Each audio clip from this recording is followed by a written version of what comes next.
welcome to the Between the Pages podcast. Today we're going to be talking about using books to talk to your kids about friendship and loyalty. Yeah, I'm Jimmy. This is Sarah. This is our podcast, and this is I'm glad somebody sent this in. This is a good topic because, we were talking about before, some of the books are, they're just self-centered. Yeah. Oh, like, just in books in general, like kid books. Some of them, they're like, me, or or there's mine.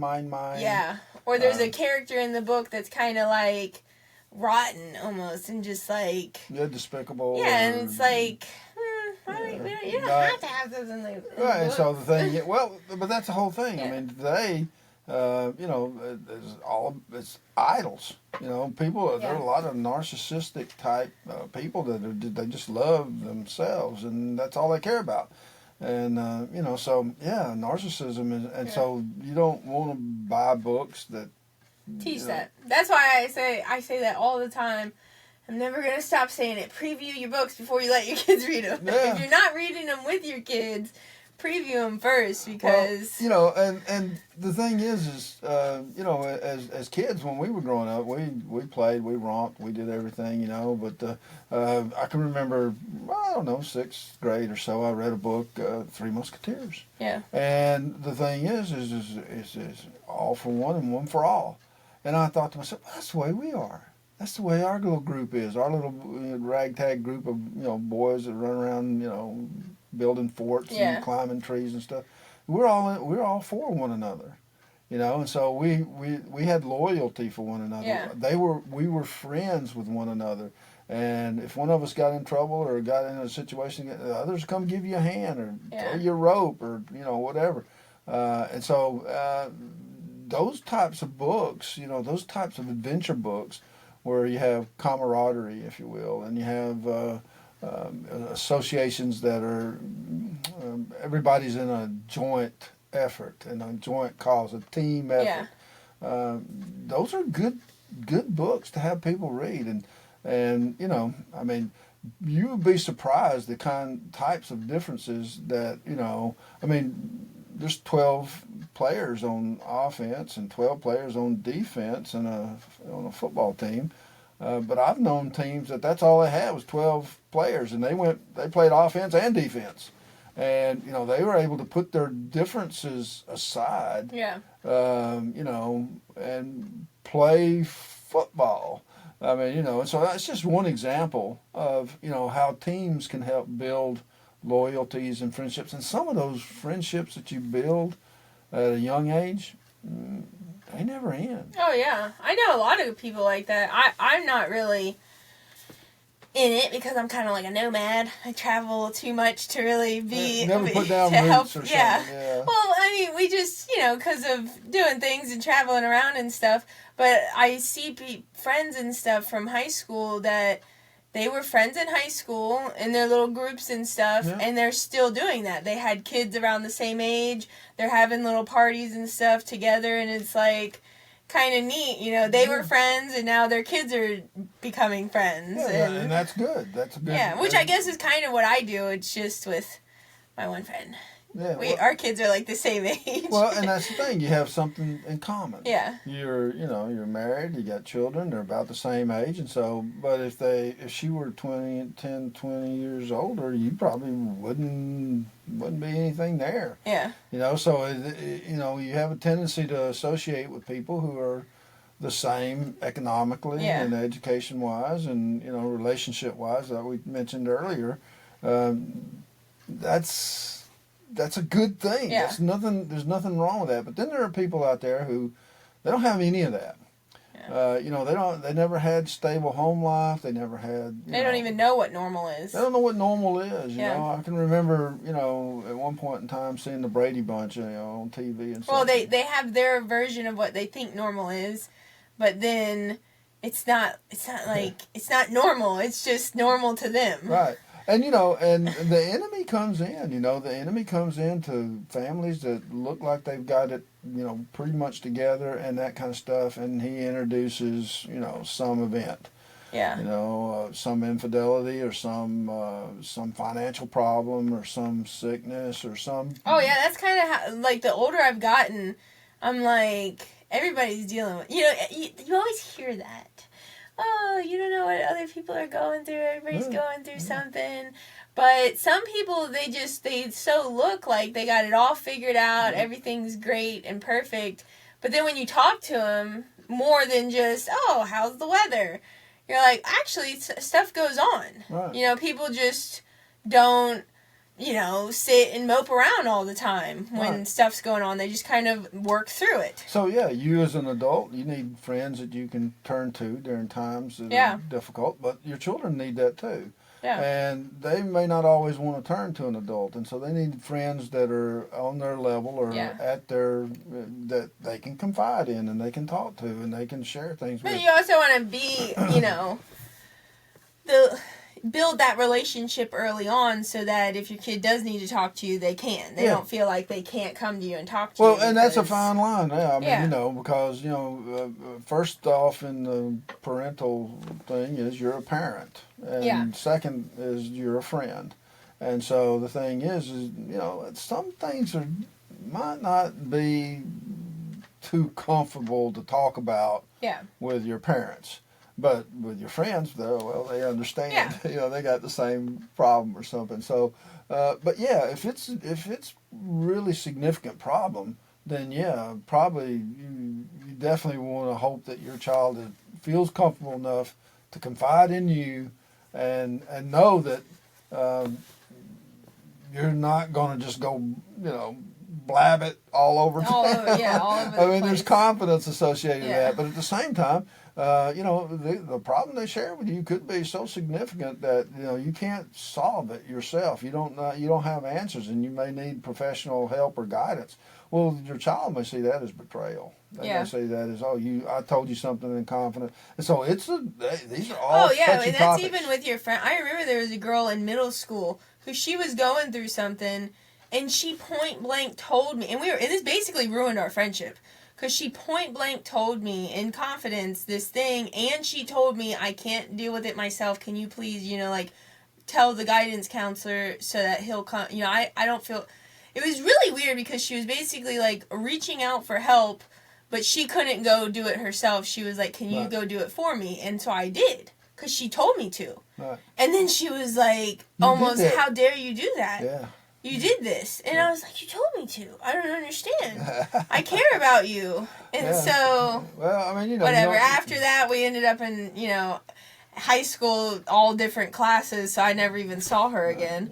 But it's just like... Well, I mean, you may have changed the course. These are difficult things, If you don't say something and something, goes horribly wrong, then but then if you do say something, then you... Yeah, and talk to your kids about that, because if they're around other kids and stuff, happening, you want to be able to... Well, relationships are difficult. You don't want to hide stuff, but you don't have all the facts. Yeah, you don't have all the answers sometimes. You got to ask other people for help. So you're making a decision, like we talked about earlier. You make a decision to do something. Well, based on the information you have, but then later you get more information and you realize, well, that may not have been the best course of action. Well, you have to be willing to eat crow, as we call it. You got to go back and... Yeah, that happened recently. I was like, man, if I would have had this information 2 years ago, I would have done XYZ totally different. Yep. But at the time, and I reached out to people and tried to figure out what to do, the course we took was the best option that we thought we could do. Right. And then now it's like, oh, actually, we could have done this, but... It's in the past. You can't go back and tear down the building and restart. There's no redos. Yeah. There's no going back and doing things over. And sometimes, you make decisions, based on a certain circumstance, and it is the best decision to make at the time.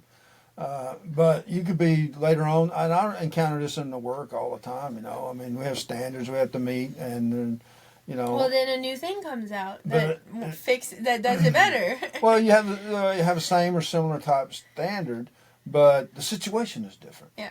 And so the solution to that is not the same. What you previously did to remedy a situation is not necessarily the best course for this particular situation.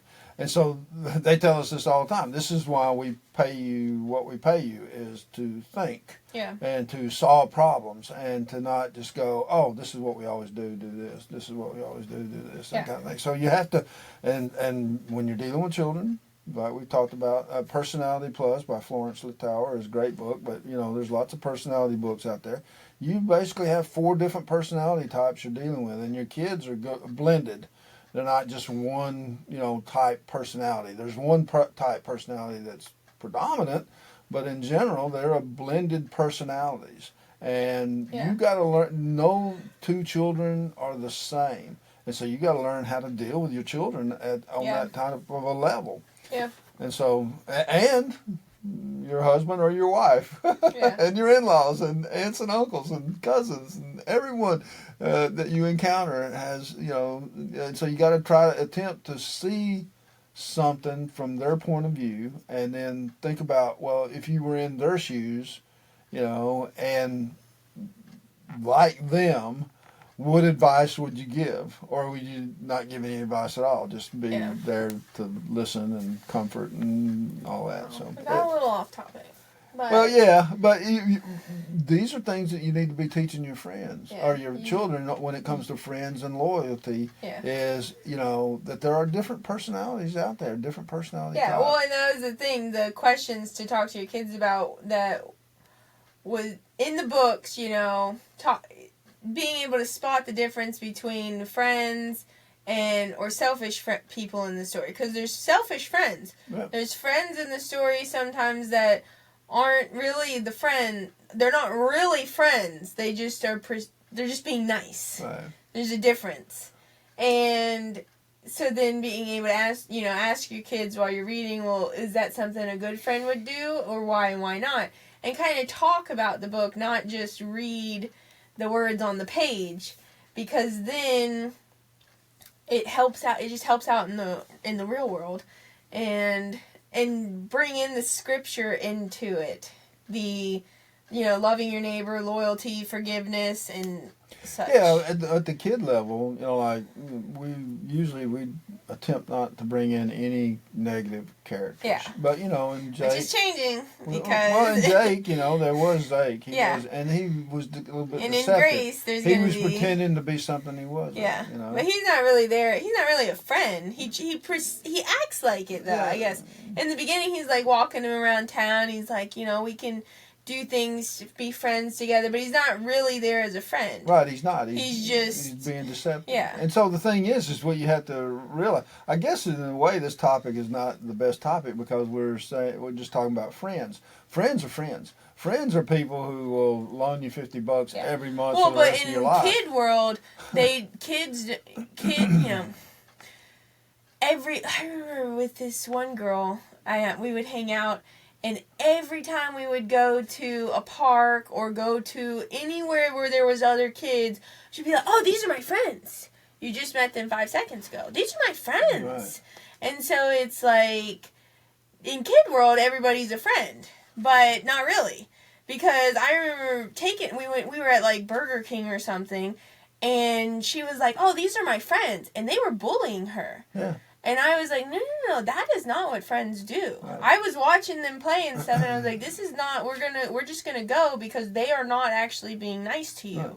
They're acting like they're being nice, but the group of them were playing jokes on her and trying to hurt her. Well, sometimes it's people are passive about it. You see somebody and they go, oh, you look different. You look so much better. Well, what they're saying is you didn't used to look so good.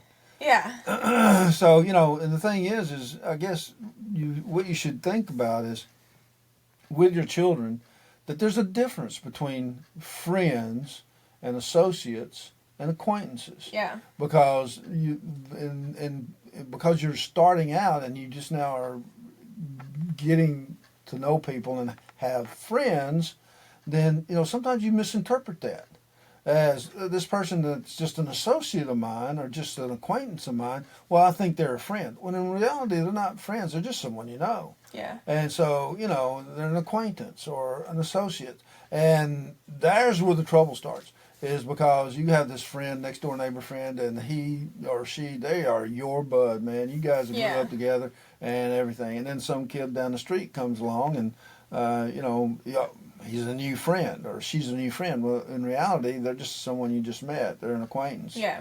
And, they're not a friend yet. But you lump them in with your other friend who is loyal and you can depend on and supports you all the time. Like I say, a friend is someone who just, no matter what you do, they're there. I mean, they're always going to be there. They're going to help you any way they can. That's a friend. And there are people in this community here that we can depend on, and they can depend on us. We're going to do whatever we can to help them. Those are like real friends. Yeah. But then there's other people within the neighborhood. We just know. We know who they are, what they, that kind of thing. And they know us, but we're just associates, acquaintances, or whatever. And so the thing is you have to learn to teach your children the difference. Yeah. Because and you're able to see the difference. Yeah, and be able to discern the difference. Plant those seeds of discernment, like we talked about earlier. If somebody's like abusing you, like these people were, those are not friends. Those are not friends. You may think of them. Oh, these are my friends. You just need to find a new word. These are people I met recently. People, right? Yeah. I just met these folks. I don't really know these people. And so, and if. You don't have to stay and be abused either. You don't have to. Yeah. Well, to be able to see it, because she still couldn't see it. Even when I tried to explain, like, they're doing this. This is not what friends do. She was like, "No, you don't know what you're talking about." But there's another problem. Well, actually, some people just want to be accepted no matter what. Yeah. And so the thing is they'll let people just walk all over them or do whatever just to, be okay, just to be part of the group or be part of some clique or something like that. When in reality, you don't need that. But when you're young, you don't understand it. You don't understand that you got a whole life in front of you, and you got a whole set of events that are going to occur, things that are going to happen in your life, people you're going to meet, and the people that you know when you're in high school, if you see them again after that, well, okay, that's good, but you're going to meet new people. Yeah.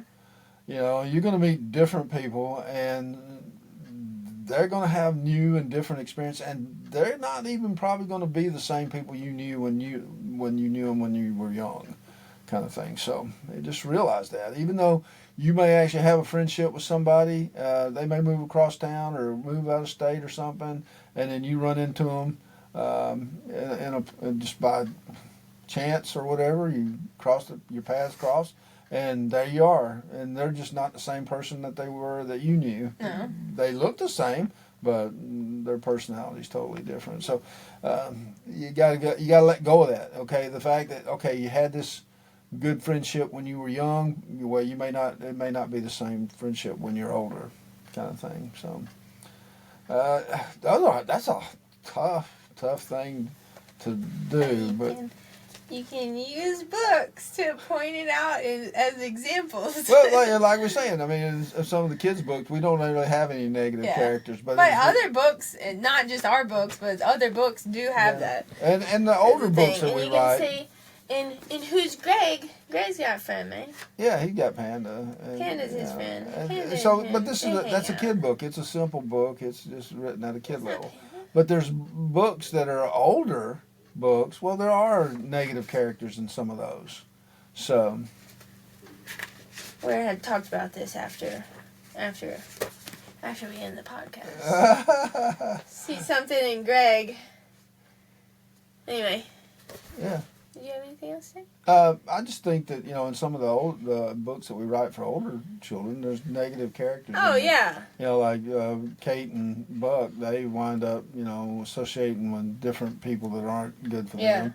And they technically kind of become, not so good characters themselves. They got to go down to the bottom. Yeah. And then they come back. And then there's Clint. He starts out in the beginning of the book. He wears a black hat. He's not a good cowboy. He's not a gent, is the way Clint. He was not always a gent. Yeah. Kind of is the rhyme there. And, but he transitions into a wholesome character. And so, there's that aspect of things. And so, those two books are that way. But then the other books, like JG and stuff, he's always good. He's good from the beginning. Yeah. He's always good. Always he's good to the end. He never. So yeah, it's that kind of thing.